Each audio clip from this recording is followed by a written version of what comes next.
The science of Godzilla. Could a real kaiju exist? Imagine this. It's a typical day in the city.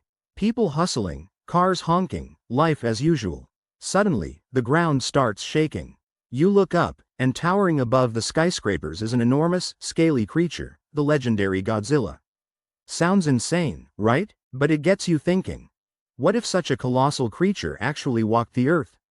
Could science explain a real-life Godzilla? We're heading back to Japan in 1954. Post-World War II, Japan was grappling with the aftermath of nuclear bombings in Hiroshima and Nagasaki. The devastating effects of nuclear radiation were a fresh and painful reality. Out of this cultural and historical backdrop, Godzilla was born, not just as a gigantic monster, but as a symbol.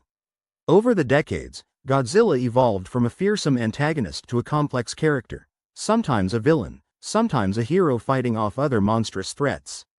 Godzilla didn't just create a movie, he spawned an entire genre, the Kaiju films.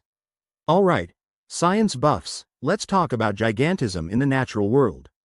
Gigantism refers to creatures growing to an unusually large size compared to others of their kind. The blue whale is the largest animal known to have ever existed, reaching lengths of up to 100 feet and weighing over 150 tons. These giants, however, faced significant biological challenges due to their size. This brings us to the square-cube law.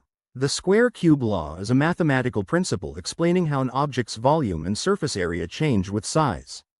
As an object grows, its volume increases faster than its surface area. For animals, this means as they get larger, their weight increases more rapidly than the strength of their bones and muscles. For creatures like Godzilla, who is depicted as being over 300 feet tall, the structural and physiological demands would be astronomical. Let's get into the nitty-gritty of these demands. Bones are incredible. They're strong, lightweight, and can repair themselves. But they have limits. Large land animals like elephants have thick, dense bones to support their massive weights. Scaling up to Godzilla's size, his bones would need to support thousands of tons. In reality, bones made of biological materials wouldn't hold up. Muscles generate force by contracting, and like bones, they have limitations.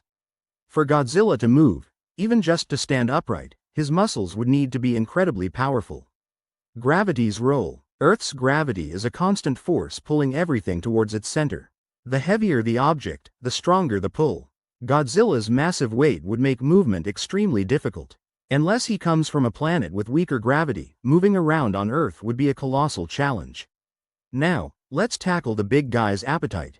Larger animals require more energy to sustain their bodily functions. The blue whale, for example, consumes about 4 tons of krill daily. For Godzilla, his caloric intake would need to be exponentially higher. Estimations suggest that a creature of Godzilla's size would need to consume the equivalent of an entire ecosystem's worth of food daily.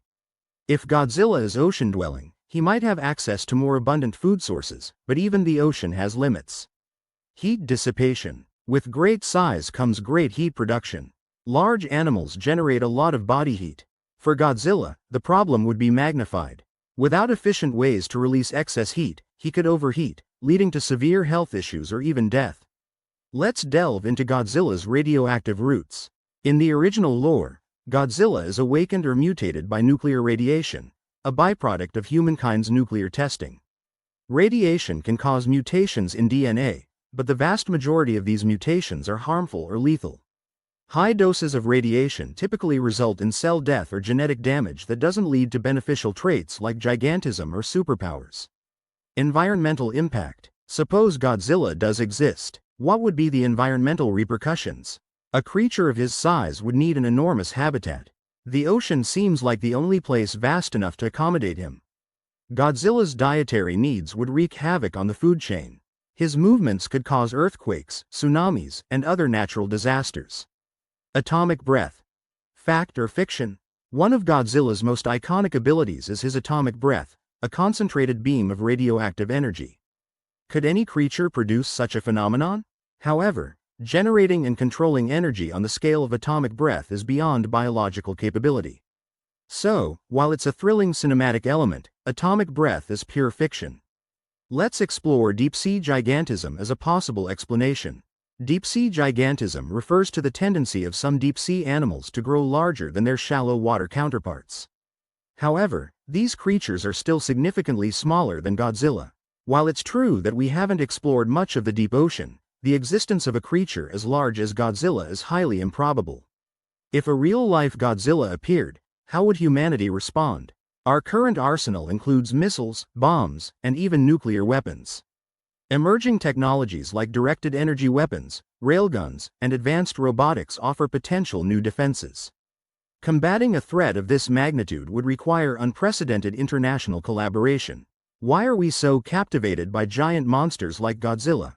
Giant monsters symbolize our fear of forces beyond our control, natural disasters, technological catastrophes, and the unknown depths of nature.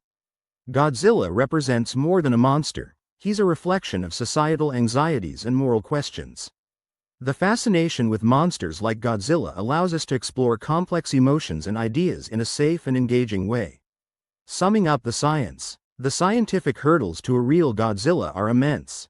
From the limitations imposed by the square-cube law to the metabolic impossibilities and environmental impacts, nature sets clear boundaries. While it's fun to imagine, a real-life kaiju remains firmly in the realm of fiction. But that's not a bad thing. These stories inspire us, provoke thought, and entertain us. Thanks for joining me on this monstrous adventure. If you enjoyed this exploration into the science of Godzilla, be sure to smash that like button and subscribe for more fascinating dives into the worlds where science and fiction collide. Got thoughts on today's topic?